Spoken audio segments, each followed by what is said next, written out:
எனக்கு ராமானுஜருடைய வாழ்க்கை, அவருடைய அந்த இதில் ரொம்ப ஈடுபாடு உண்டு. அவர் வாழ்ந்த பகுதி பாருங்க. அதனால் எங்கெல்லாம் அவர் போனார் வந்தாருன்னு யோசிச்சுட்டே இருப்பேன்.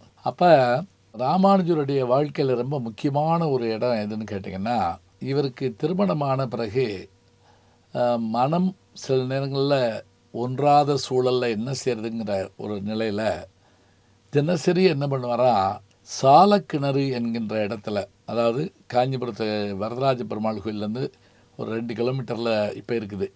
அந்த கோயிலிருந்து தினசரி அந்த தண்ணீர் எடுத்துகிட்டு போய் பெருமாளுக்கு அபிஷேகத்துக்கு கொடுத்துட்டு வருவாராம். அப்படி ஒவ்வொரு முறை அவர் போய் எடுத்துகிட்டு வரக்கூடிய அந்த அழகான காட்சி அந்த ஊரே நின்று பார்க்குமா. அப்போ தான் ஆள வந்தார் பார்க்குறாரு.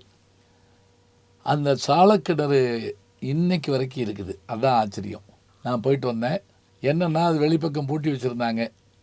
இன்னொரு மகிழ்ச்சியான விஷயம் என்ன அப்படின்னா, இன்றைக்கும் அங்கேருந்து தான் திருமஞ்சனத்துக்கு தண்ணீர் அங்கேருந்து தான் கொண்டு போகிறாங்களாம்.